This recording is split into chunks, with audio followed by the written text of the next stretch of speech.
அதான் சார், இப்போது நீங்கள் வந்து இங்கே அக்குப்ரெஷர் பண்ணிகிட்டு இருக்கீங்க இல்லையா? ஸோ இதோட ஃபீட்பேக் வந்து நீங்கள் கொடுங்க சார். உங்களுக்கு என்னென்ன சேஞ்சஸ் தெரிஞ்சதுன்றதை ஆக்சுவலாக ஃபஸ்ட்டு வந்து சைனஸ்னால எனக்கு வந்து ரொம்ப ப்ராப்ளம் இருந்தது. இந்த ஹெட் ஏக் வந்து ரொம்ப இருக்கும் ஹெல்மெட் போட்டு ஓட்டுறதுனால. ஃபஸ்ட்டு ரிலீஃப் வந்து கொஞ்சம் சைனஸ்லேருந்து ரிலீஃப் ஆச்சு.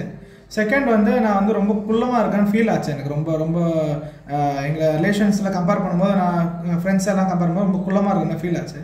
ஈவன் தோ ஏஜ் வந்து 22, 23 பைபாஸ் ஆனாலும் இதுக்கு மேலே வளர்ச்சி இல்லை அப்படின்னு சொல்லும் போது கூட டாக்டர்கிட்ட வந்து நான் வந்து கேட்டேன், சார் இந்த மாதிரி கொஞ்சம் அக்யூபஞ்சர் பண்ணிங்கன்னா நல்லாயிருக்கும், இந்த மாதிரி எதனா பாயிண்ட்ஸ் எதனா இருக்கானா போது அவர் அதுக்கேற்ற பாயிண்ட்ஸ் ரிலேட்டடாக பண்ணார்.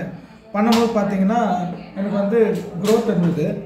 க்ரோத் இருந்தது எப்படி என்னால் ஐடென்டிஃபை பண்ண முடிஞ்சதுன்னா, சிம்பிளாக பார்த்தீங்கன்னா ஒரு தண்ணி ஊழ்த்தும் போது அது கீழே தெரியாது. அது வந்து அது நான் போய் ஒரு 1 or 2 டேஸ்க்கு அப்புறம் பார்க்கும்போது லிட்ரலி அந்த க்ரோத் இருந்தது கிளியராக தெரிஞ்சது. என்னால் வந்து அந்த டீப்பாக உள்ளே என்ன இருக்குது அப்படின்றது வந்து பார்க்க முடிஞ்சது ஆக்சுவலாக அந்த தொட்டி மாதிரி இருக்கிறதுல.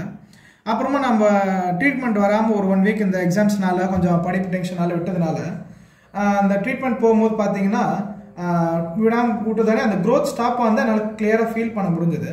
ஸோ அதுக்காக நான் வந்து இந்த 1 or 2 வீக்ஸ் வந்து நடுவில் கேப் விடாமல் ட்ரீட்மெண்ட் வந்தீங்கன்னா இன்னும் கொஞ்சம் நல்லா ஒரு பெட்டரான ஒரு இதை வந்து பார்க்கலாம். அதே மாதிரி பாடியில் நம்மளுக்கு என்ன ப்ராப்ளம் இருக்குன்ட்டு இங்கே வந்து ஐடென்டிஃபை பண்ணி அவங்க வந்து என்ன பண்ணுறாங்கன்னா அந்த பாயிண்ட்ஸ் அதுக்கேற்ற மாதிரி என்ன, அதுக்கு தேவையான ஃபுட்டு, அதுக்கு தேவையான ரெகுலேஷன்ஸு எல்லாமே சொல்லி நம்மளை வந்து ஒரு doctor as well as coach மாதிரியும் நம்மளை வந்து ட்ரெயின் அப் பண்ணி ஒரு நல்ல ஒரு ஹெல்த்தியான பீஸ்ஃபுல்லான லைஃப் ஸ்டைலுக்கு நம்மளை மூவ் பண்ணி கொண்டு போகிறாங்க. Thank you sir. Thank you very much.